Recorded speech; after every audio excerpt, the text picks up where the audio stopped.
പട്ടികവർഗ കുടുംബങ്ങളോട് കെ.എസ്.ഇ.ബിയുടെ വിവേചനം. ലൈഫ് മിഷനിൽ വീട് ലഭിച്ച കുടുംബങ്ങൾക്ക് വൈദ്യുതി നൽകുന്നില്ലെന്ന പരാതി. കാരാശ്ശേരിയിലെ കുടുംബങ്ങൾക്കാണ് ഇനിയും വൈദ്യുതി ലഭ്യമാക്കാത്തത്. രേഖകളുണ്ടായിട്ടും വൈദ്യുതി നൽകുവാൻ തയ്യാറാവുന്നില്ലെന്ന് ഇവർ ആരോപിക്കുന്നു. ഞാൻ 10-15 ദിവസമായി കെ.എസ്.ഇ.ബിയിൽ അപേക്ഷ കൊടുത്തിട്ടുണ്ട് കറണ്ടിൻ്റെ ആവശ്യത്തിനായിട്ട്. അതിനാൽ അവിടുന്ന് പറഞ്ഞു മിക്ക കടലാസുകളും കൊണ്ടുവരണമെന്ന് പറഞ്ഞു. അതായത് ഞങ്ങൾ ആദിവാസി കുടുംബത്തിൽപ്പെട്ട ആളാണെന്ന് തെളിയിക്കുന്ന സർട്ടിഫിക്കറ്റും റേഷൻ കാർഡിൽ ട്രൈബൽ ഫാമിലി എന്ന സീലടിച്ച് സർട്ടിഫിക്കറ്റൊക്കെ ഉള്ളത് കൊണ്ട്, പിന്നെ ജാതി സർട്ടിഫിക്കറ്റ് ഉണ്ട്, ഇതൊക്കെ കൊണ്ട് കാണിച്ചിട്ട് അവർ പല കാരണം പറഞ്ഞ് ഒഴിവാക്കുകയാണ്. ലൈഫിൽ കിട്ടിയ വീടാണ്. കറണ്ട് എല്ലാ രേഖകളും നമ്മളെ കയ്യിലുണ്ടായിട്ടും പിന്നെ ഇത് കറണ്ട് ശരിയാകുന്നില്ല. പിന്നെ എന്താ ഇത് പോരാന്നാ അവർ പറയുന്നത്. അമ്മ വീണിട്ട് 4 മാസമായി.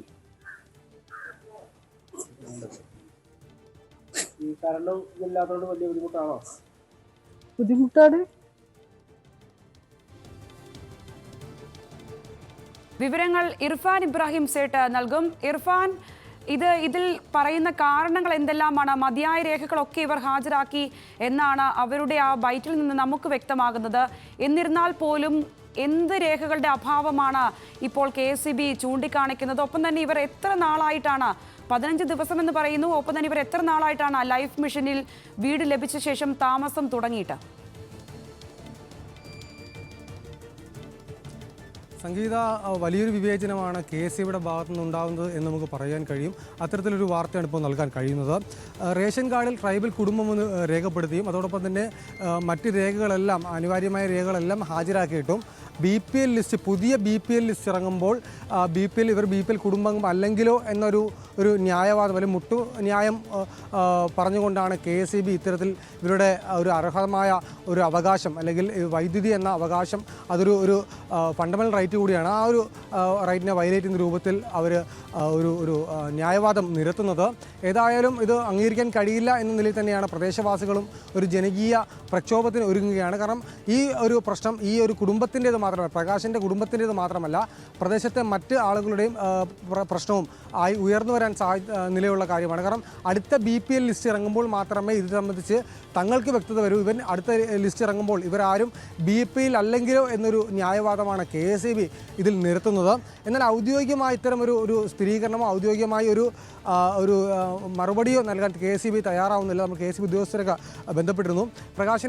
പ്രകാശിൻ്റെ കുടുംബത്തിൽ പ്രകാശിൻ്റെ 79 അല്ലെങ്കിൽ 80 വയസ്സായ അമ്മയുൾപ്പെടെയുള്ള ആളുകളാണ് താമസിക്കുന്നത്. അവർക്കാണ് ഈ ദുർഗതി ഉള്ളത്. ലൈഫ് മിഷനിൽ നേരത്തെ സൂചിപ്പിച്ചതുപോലെ തന്നെ ലൈഫ് മിഷനിൽ വീട് അനുവദിച്ച് അവർ താമസം തുടങ്ങിയിട്ടും ഇത്തരത്തിലൊരു ഇത്തരത്തിലൊരു അവകാശം നിഷേധനം നടത്തിയിട്ടുണ്ടായി. മാത്രമല്ല, ഈ വാർഡ് മെമ്പർ ഉൾപ്പെടെയുള്ള ആളുകൾ ഇതുമായി ബന്ധപ്പെടുമ്പോൾ അവരോടും ഇതേ ന്യായം തന്നെയാണ് പറയുന്നത്.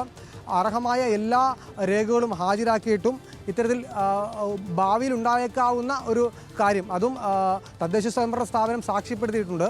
ഇവർ BPL ലിസ്റ്റിൽ അർഹതയുള്ള ആളുകളാണ് എന്ന തദ്ദേശ സ്വയംഭരണ സ്ഥാപനത്തിൻ്റെ സാക്ഷ്യപത്രമുണ്ട്. എന്നിട്ട് പോലും ചെറിയൊരു മുട്ടുന്യായം പറഞ്ഞുകൊണ്ടാണ് കെ.എസ്.ഇ.ബിയിലെ ചില ഉദ്യോഗസ്ഥർ ഇതിന് തടയിടുന്നത്. ഏതായാലും ഇത് തിരുത്തപ്പെടേണ്ട ഒരു കാര്യം തന്നെയായിട്ടാണ് നാട്ടുകാരും പറയുന്നത്. ഇവർക്ക് ഈ കുടുംബത്തിന് മാത്രമാണോ ഇങ്ങനെ ഒരു പ്രശ്നം നേരിടുന്നത്, അതോ ഈ മേഖലയിലെ മറ്റു പട്ടികവർഗ കുടുംബങ്ങൾക്കും സമാന സാഹചര്യം നേരിടുന്നുണ്ടോ? നിലവിൽ പ്രകാശിൻ്റെ കുടുംബം മാത്രമാണ് ഇതുമായി ബന്ധപ്പെട്ട് മുന്നോട്ട് വന്നിട്ടുള്ള പരാതിയുമായി ഉന്നയിച്ച് മുന്നോട്ട് വന്നിട്ടുള്ളത്. സമാനമായ കുടുംബങ്ങൾക്കും അല്ലെങ്കിൽ സമാനമായ പ്രദേശത്തെ മറ്റ് കുടുംബങ്ങളും ഇതേ അവസ്ഥയിൽ തന്നെയാണ് എന്നാണ് നമുക്ക് അറിയുവാൻ കഴിഞ്ഞത്. പ്രാഥമിക അന്വേഷണത്തിൽ നമുക്കറിയുവാൻ കഴിഞ്ഞത്. ഏതായാലും ഇത് ഒരുപാട് ആളുകൾ ഈ ഒരു വിഷയത്തിൽ, ഈ ഒരു പ്രശ്നവുമായി ആ പ്രദേശത്ത് ജീവിക്കുന്നുണ്ട് എന്ന് തന്നെയാണ്. കാരണം ആ പ്രദേശത്ത് പട്ടികജാതി കുടുംബങ്ങൾക്ക് ലൈഫ് മിഷനിൽ ഒരുപാട് വീടുകൾ അനുവദിച്ചിരുന്നു. ഈ വീടുകളിൽ ഇവർ കയറി താമസിക്കുമ്പോൾ ഉണ്ടാകുന്നൊരു പ്രശ്നം തന്നെയാണ്. ഇപ്പോഴും പല വീടുകളുടെ നിർമ്മാണം ഈ പ്രദേശത്ത് പുരോഗമിക്കുകയാണ്. ഇവർക്ക് വീട് പണി പൂർത്തിയായി ഇവർ തിരിച്ച് ആ വീട്ടിൽ ഗൃഹപ്രവേശനം നടത്തുമ്പോൾ ആ ആളുകൾക്കും ഈ പ്രശ്നം ഉണ്ടാവും എന്ന് തന്നെയാണ് നമുക്ക് മനസ്സിലാക്കാൻ കഴിയുന്നത്. സംഗീത, ശരി ഇർഫാൻ, പട്ടികവർഗ കുടുംബങ്ങളോട് കെ.എസ്.ഇ.ബിയുടെ വിവേചനം സംബന്ധിച്ച ഒരു വാർത്തയാണ് ഇപ്പോൾ വരുന്നത്. ലൈഫ് മിഷനിൽ വീട് ലഭിച്ച കുടുംബങ്ങൾക്ക് വൈദ്യുതി നൽകുന്നില്ലെന്നാണ് പരാതി ഉയർന്നിരിക്കുന്നത്. മതിയായ രേഖകൾ ഉണ്ടായിട്ടും വൈദ്യുതി നൽകാൻ തയ്യാറാവുന്നില്ലെന്ന ഒരു വാർത്ത നൽകിയത് ഇർഫാൻ ഇബ്രാഹിം സേട്ടാണ്.